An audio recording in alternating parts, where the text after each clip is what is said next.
Southeast Michigan podcast. What's happening? It has been quite some time since we last spoke. Last time we did an episode was post Texas, previewing Arkansas State, and being the dead horse theme around here is time gets away. And last week, I had a lot going on, of course, personally, right?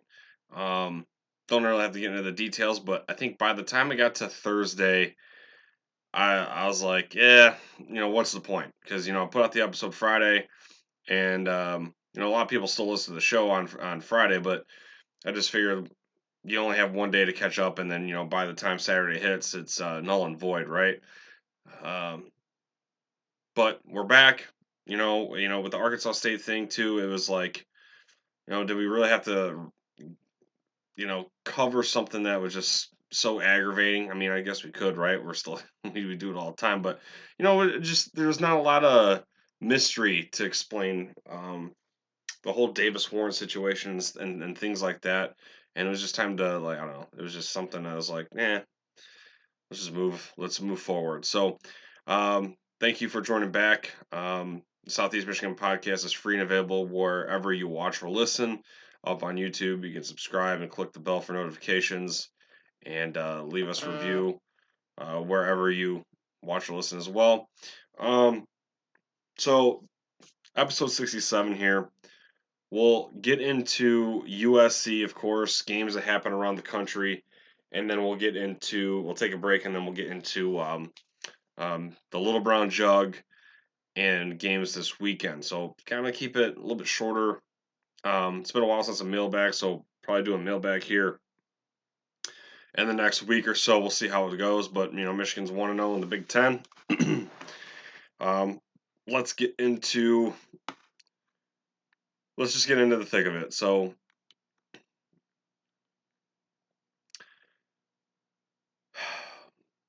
let's just get into it. If it wasn't one thing going on, it was another in my life personally. So again, apologize for the non-episode, but really quarterback situation from Arkansas State. That was it. Before we get into the USC game, let's get into what else transpired, right? So Illinois went on the road to defeat Dylan Raiola, aka Little Patrick Mahomes, 31-24. I predicted the Illini would be 4-8 on the season, and Nebraska would go 8-4. Well, Illinois got to 4-0 already. Quarterback Luke Altmaier has thrown 10 touchdowns already with no interceptions, beating Eastern Illinois, Kansas, Central Michigan, and now Nebraska. And if my memory serves me, I think out of those 4 games I had them going 2-2 and 3-1. I had for sure, I think, Kansas winning, but they're on a roll. Statistically, Raiola did okay, but credit to Brett Bielema so far over there in Champaign. However, Bielema gave Penn State some solid bulletin board material for this weekend's game in Happy Valley, basically downplaying the atmosphere. And it is whiteout time. So Illinois trailing to Penn State, but yeah, they're 4-0, and they're cooking. Their offense, there's another team that we're going to talk about in a second that their offense has been humming, and of course it's been a non-conference, so it's not been the cream of the crop, but definitely surpassing my expectations.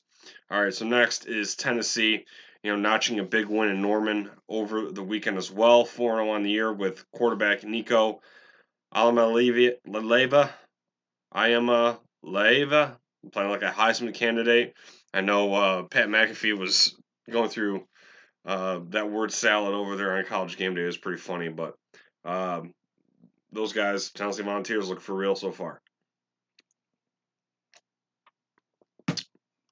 Next, Utah takes down Oklahoma State without Cam Rising.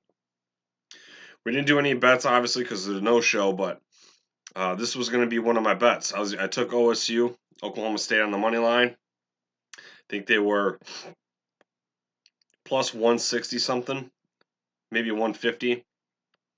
A late touchdown made it look close, 22-19. They were down multiple possessions in the fourth quarter. And Cam Rising was kind of, let's say, a late scratch, but he's got an injured hand, and he was trying to give it a go, but they went with their backup, and it didn't matter. So, Utah is still a well-coached team, and they go out and beat Oklahoma State. I thought Oklahoma State would have taken care of business. Alan Bowman, former Michigan backup quarterback, but the Utes win. All right, so this is the other team that I was going to talk. All right, teased it when I was speaking on Illinois, Indiana. Yeah, the Hoosiers defeat Charlotte 52-14. Biff Poggi's Charlotte 49ers, former Michigan assistant. Now, I know IU hasn't played the cream of the crop, kind of like I alluded to a minute ago. Yeah, but this offense looks stupid good on TV. All right, if anyone's watched Indiana games, you feel like they're playing on rookie level right now. Quarterback Curtis Rourke has thrown over 1,000 yards, 8 touchdowns, and boasting a 75% completion percentage. I took Indiana to go 3-9 and not to win a single conference game, and here they are already 4-0. So far, it's looking like I'm missing on two Big Ten teams, and that is for sure the eyes, Indiana and Illinois. In just a few more weeks, really, Michigan's got a couple more games and a bye week mixed in somewhere, and then we travel to Champaign, which I'll be there in person. So, looks like we have a game on our hands as of this moment. Last game before we get into Michigan USC, kind of another Big Ten battle. Iowa big-bodied, big-boyed Minnesota 31-14. Cade McNamara 11 for 19 for 62 yards. But it's okay because Caleb Johnson ran for over 200 and 3 touchdowns to take down Minnie. Iowa held the Gophers to 79 yards rushing. So, I was looking Michigan, and Michigan's looking Iowa right now. All right, so let's get into the USC Trojans. Spencer Torkelson, torque bomb. All right, 2-run dinger for Spencer Torkelson. Sorry, boys and girls. The Tigers. Obviously, if you're not living underground like Saddam Hussein was for 8 months, you realize the Tigers are one of the hottest teams, if not the hottest team in baseball right now. And if they go 5-0 in these next 5 games, they clinch a berth automatically. But the goal is, you hope to at least go 4-1. And right now, they're up on top. The Tampa Bay Rays, I want to say, what is that, 5-1 now? And they need the Twins to keep losing, and the Twins are already, I think, at one point down 3-0 to the Marlins. So, anyways, deviation from the podcast right there. I kind of need a Riley Green home run for a parlay, but that's neither here nor there. All right, stat lines. Alex Orji, 7 of 12 for 32 yards. Oh, Cade McNamara-esque. 13 carries for 43 yards. Not Cade McNamara-esque. Khalil Mullings, 17 for 159 and 2 tutties. Dono, 14 carries, 74 yards and a tutty. Not going to list the receiving numbers because they are absolutely horrendous. Josiah Stewart had 2 sacks, and 3 tackles for loss. And if I want to say on lunch today when I was scrolling through Twitter, I think he was named, Defensive Player of the Week nationally for his performance here. Having a really terrific year. Kenneth Grant, Mason Graham both get on the sack party as well. And, of course, Will Johnson with a nasty pick 6 to make 3 in his career for a school record. So, of course, 2 this year, had one against Fresno State to close that one out. And then he had one last year. Was it against Minnesota on the road? And came up big in this game. Got banged up. Went and looked at apparently in an X-ray. Was negative. Allegedly came back on the field. and was good to go or could have gone back in, but Sherwin Moore said he was held out. So good news that Will Johnson's all right. Kind of got trampled up on one of the plays, and then Colson Loveland too. Um, I'm sure if it was like the Ohio State game, he would have been out there, but he was also reported that he was just basically under recommendation from the doctors to just kind of sit this one out. Um, let's see here. The next thing I got here, the conversion or the conversation should be that. Oh, excuse me. I'm tripping all over myself. So, anyways, back to Will Johnson. So, with those three interceptions for pick sixes, whatever, the conversation should be had that he is probably the school's best ever defensive back. Period, hands down. Obviously, you think of Charles Woodson and stuff like that. Woodson played two ways, Will Johnson doesn't. But just in terms of an overall corner, I think Will Johnson is definitely could be in that conversation to be the school's best of all time. All right, last thing too here. 4 for 15 on third down, which is disgusting, but they were 3 of 3 on fourth. So that kind of smooths that over. I'm also getting distracted in because now Parker Meadows just is continuously just on fire since he's been back from the IL, and now we got runners on the corners here. Just amazing. Gotta love Detroit. Um, all right. So overall thoughts on the USC game. An instant classic, right? First half, Michigan was moving the line of scrimmage well. They were taking advantage of some great field position early. Kind of reminded me of the 2016 Ohio State game. Michigan really controlled 97.8% of that game because the field position. You got a high-powered offense on the other side of the field, and you put them pinned deep back. That changes the game. Okay. Um, Second half, that definitely went the other way in terms of the line of scrimmage. Sherwin Moore to go for it on one of those fourth downs on his side of the 50 in the first half. I mean, the first quarter, first drive was ballsy as hell, but it worked. That game could potentially be a hell of a lot different if they don't convert on that fourth down. But Orgy snuck it over the first down marker, and they scored on that drive. I believe. No, I don't think they scored on that drive. Maybe it was the next one, the third one. Defense looked a bit more prepared in this one, but they still looked out of position more than what we're used to seeing. Makari Page during the whole season seems to just be coming over for support way late in key moments. That late touchdown that Miller Moss threw. It's like, man, like Makari Page is there, but he is there like a second and a half way too late.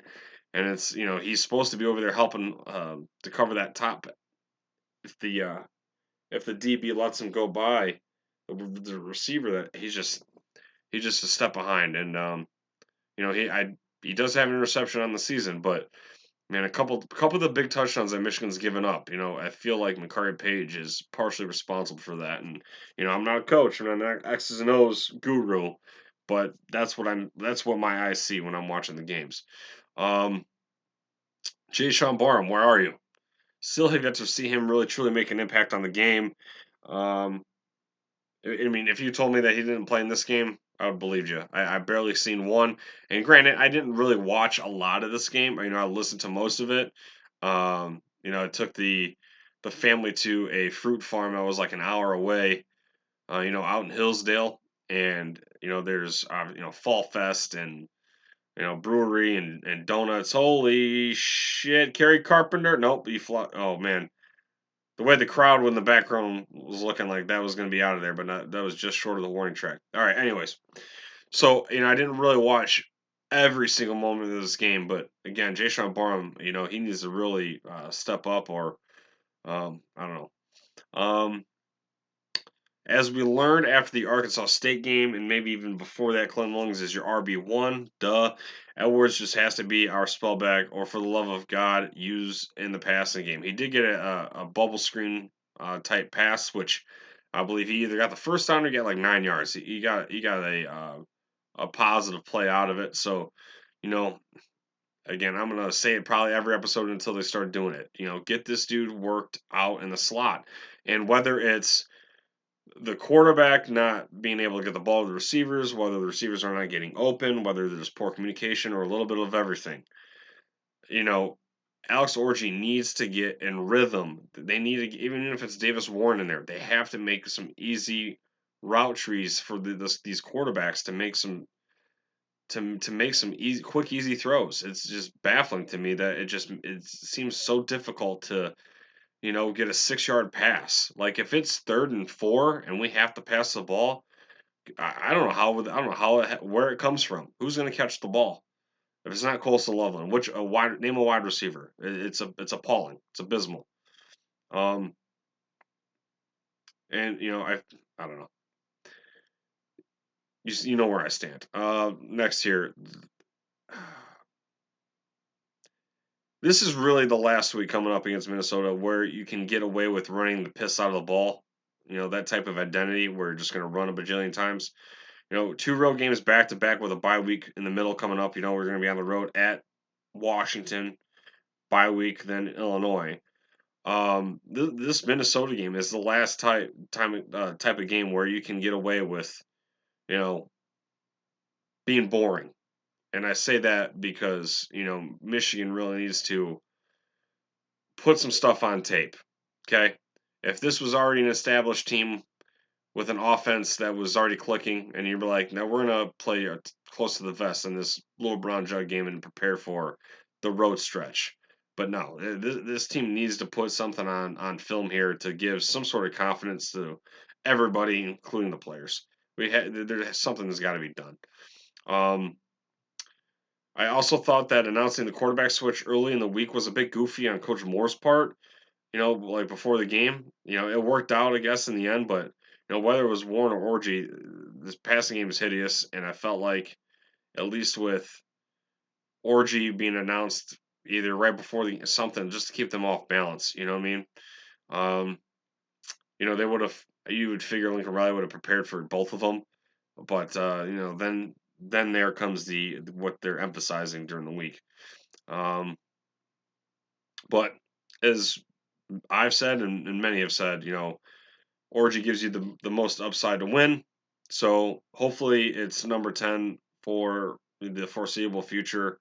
I seen someone on Twitter post something about when's Davis Warren to get in. I'm like, let's just not have this conversation right now. We really can't have this conversation right now. And it was this person's trying to justify, well, like, yeah, I know Warren throws interceptions a lot, but like he can throw the ball better. I'm like, okay, so Orgy doesn't turn the ball over and can't pass, but then you want to throw Warren in there who can't pass like Orgy but turns the ball over. It doesn't make any goddamn sense. So no, you don't want Warren anywhere near under center unless it's to take a knee in victory formation at this point in time. Sorry, kid, but that's just the way it is. All right, last thing. Okay, I predicted USC was going to win this game, right? I think 34-31. I said Michigan made enough plays to outlast them, and you know, I guess onto the Little Brown Jug now. Actually, one more thing again. Kudos, bravo, whatever, pat on the back. The Michigan student section and the Michigan fans have really made a nice hostile environment so far this year. I know right before kickoff, oh, drop, drop, drop, drop, drop. Okay. Right before kickoff, there was a noticeable like 6, 8, maybe 10 rows of students of that top of that section like empty. But during the game, it was full or it looked full. The stripe out looked like it was a success. There was a lot of red out there or crimson, whatever the hell USC calls it, candy cane. I don't know. Um, liquor. I don't know. Twizzlers, whatever. But there's been a lot of false starts, and even in that Texas game where they lost, right? There's been a lot of drive killer penalties in there, and I just felt like the people going to the games have really made that place consistently harder to play at. Okay, we've heard the traditional Michigan Stadium is quiet; it doesn't get loud very much, but we always harken back to the 21 Washington game with the night game that year. But it's really picked up this year, and it's been fun to watch on TV. All right, when we come back, we'll get into the next week, this upcoming week. When our community wins with us, we want to ensure you've maximized your ROI. Line shopping for the best odds matters, and that is why any profitable sports bettor needs to be using multiple sports books. Thankfully, there's never been a better time to get signed up, and we're here to connect you with the best promotions industry wide. Using our link, signupexpert.com/southeast, you can get access to all the sports books in your region, along with a review of each platform and its unique features. Most importantly, this page automatically connects you to the top promotions of each book, allowing you to start line shopping with an enhanced bankroll. If you want to take advantage of these benefits and support our brand, please sign up for your next sportsbook at signupexpert.com/southeast.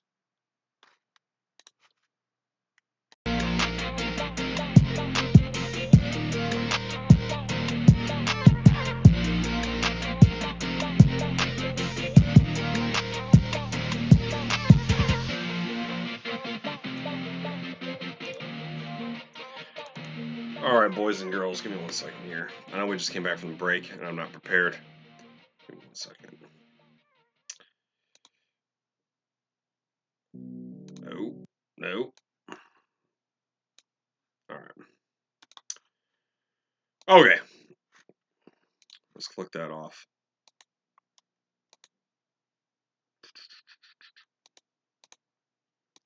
All right. Segment 2, Little Brown Jug.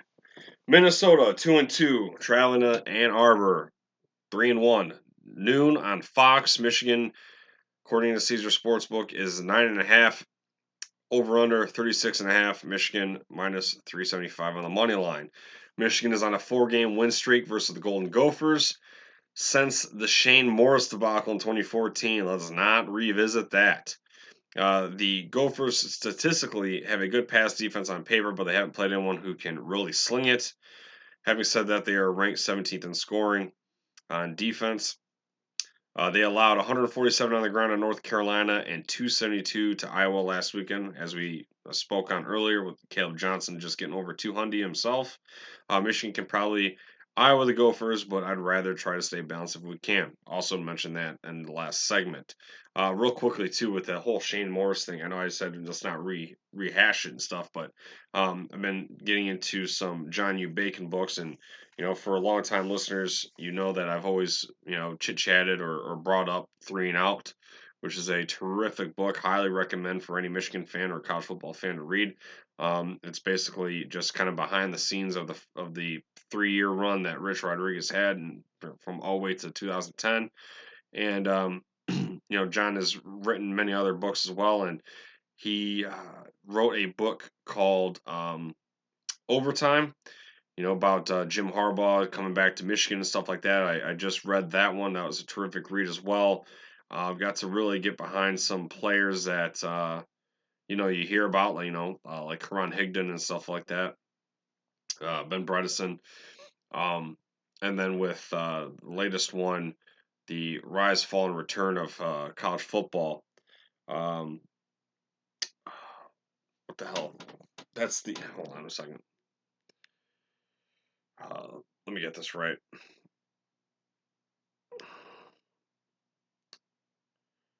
No. Come on. There we go. Sorry. Yeah, that was End Zone. Excuse me. So overtime was the Jim Harbaugh one. End Zone was just about the Michigan program in general. Got a lot into Dave Brandon and stuff like that. But when it got up to where Dave Brandon is, that was like obviously him. Brandon hired Brady Hoke, so we're in that time period, and 2014 comes up, and that was a nasty, messy situation with Shane Morris, and a lot of things, if it could have been redone, would have prevented a lot of stuff and miscommunication. Anyways, it was basically I wanted to bring up to get into John U. Bacon books, and if you don't like to read, sometimes I pretty much do nothing but audiobooks, because when I'm at work, I put an earbud in and knock these out. And I pretty much, you know, audiobook a lot, multiple genres. But again, just wanted to plug that for sure. All right, so there's a brief look into Minnesota. Michigan wins if the Wolverines must control the line of scrimmage. Okay, this piggybacks off of Iowa Minnesota. Okay, this game will be intense to the bitter end if they get out muscled and hustled in the trenches. Okay, bring the physicality, bring your A game, get mentally prepared. No stupid penalties. Um, be able to run the ball at will and take away their running game. Right, it's so facto. Make Max Brosmer try to beat you, take the running game away, which PJ Fleck wants to do and to do and force Brosmer into poor choices. He's thrown 3 interceptions and fumbled once on the year already. Build a route tree orgy to get in rhythm excuse me. Jeez, I can't read right now. Get these pass catchers open and help out the young, raw quarterback. So, crossing routes, rub routes. I mean, go back to the 2019 Michigan Ohio State game. Like, run that playbook, man. Get these guys freed off these DBs and and and protect Orgy on the edge. He's getting a lot of pressure off the tackles. We want him to step up in the pocket and deliver a good ball. Okay, Michigan loses if they are not on top of the fundamentals, tackling, gap sound, communication in the secondary. From beginning this episode till just 32 seconds ago, you heard me pretty much give that take. Um, oh, hold on. Okay, there you go. Lost connection from the Wi-Fi for a second. Anyways, score prediction: Minnesota 16, Michigan 27. Um, I really feel like Michigan is going to. I don't know. I feel like this is going to be kind of like the Arkansas State game. I don't think Orgy's going to throw 3 interceptions. Maybe he does, maybe he doesn't. I don't think he does. I just think that maybe Minnesota hangs around early. Maybe they score first in the first quarter and Michigan responds and then pulls away a little bit. And then like maybe towards the end of the fourth quarter, Minnesota kicks a field goal or gets a touchdown late, something like that. I don't think it's going to be a blowout. I think it's going to be low scoring. So yeah, 27-16 is where I'm at. So anyways, games I'm watching this weekend outside of the Little Brown Jug. And real quick too, regarding this, just think about this. So outside of the 2014 Shane Morris thing, 2005. The last time Minnesota beat Michigan was in like 1986. So it doesn't happen often, but they've given Michigan a couple scares. So remember the 2015 game. Minnesota probably could have won that game in Jim Harbaugh's first year, but instead, Mitch Leitner forgot to hike the ball, miscommunication. They let like 20 seconds run off the clock, and they were literally on like the 2-yard line. So a little bit different of a season if Minnesota wins. All right, games I'm watching. Let's. I turn the Tigers game off because I keep derailing. Okay, I'm getting distracted. All right, Washington 3-1 headed on the road to its first ever Big Ten conference game versus Rutgers. Rutgers a 2.5-point favorite. This is going to be something. Yeah, I'm keeping an eye on Rutgers. 4-0. Washington 3-1. Washington's kind of got the they got Will Rogers, right? Like he transferred from I think Mississippi State, one of the highly sought after quarterbacks in the transfer portal. Transfers there. Kalen DeBoer leaves. Will Rogers leaves again or leaves from Washington. Then they bring in Jed Fish, and he's like, all right, I'll come back. So Huskies going to Piscataway for their first ever chance, or their first true Big Ten road test or tested period. So yeah. Maryland 3-1 traveling to 4-0 Indiana. Terps beat 3 gross teams and lost by 3 to Michigan State. IU is the first real test, so should be a good battle there. The I hope both teams lose bowl. Ohio State goes to East Lansing. I'm just curious how the Spartans respond to an elite level team like the Buckeyes. They're coming off a loss to Boston College. Fans, home environment, players alike. I want to see how that they all respond to you know, trying to rebound and rebounding against one of the best teams in the country. And, Aiden Childs is having issues turning the ball over. He threw a few interceptions versus Florida Atlantic in week one. He threw 3 interceptions this past week in Boston College. So, how's he going to fare out when he's got Ohio State's pass rush coming at his face? It remains to be seen. And this past week, Michigan State had like 4 or 5 wide receivers, out due to injury. So you'd hope that at least they get a few of those guys back, at least one. Nick Marsh, probably their best player on offense, as a freshman. He's would not make that game to BC. So hopefully they get some.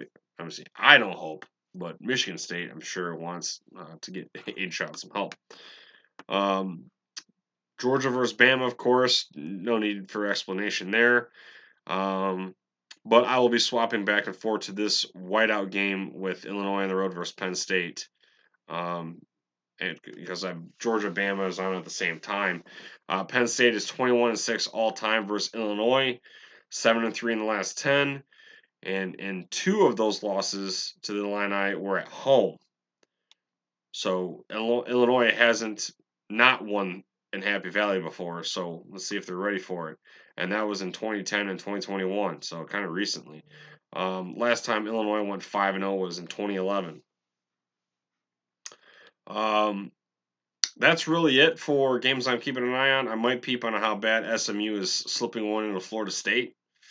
But yeah, Florida State beats California like 14-9 or 14-6 or something this past Saturday.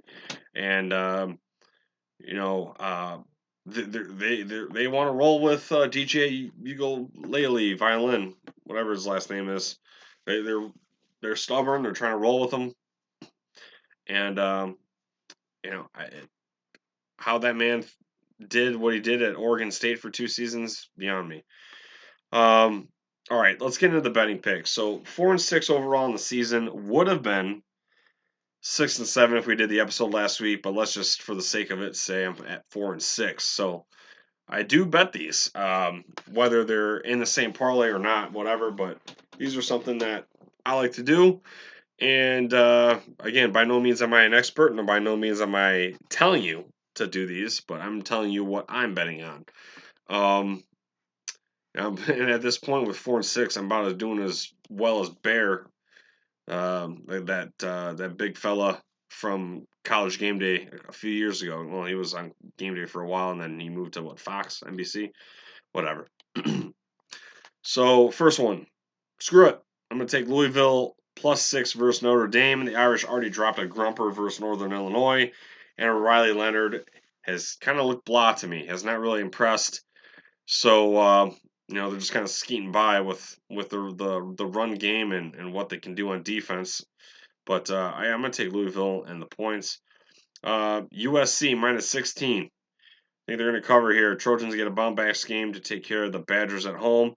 The over-under is 51. I'm feeling that's super thin. Either the Trojans obliterate them quickly, or this is as high scoring first half, or this is a high scoring first half and a dull second.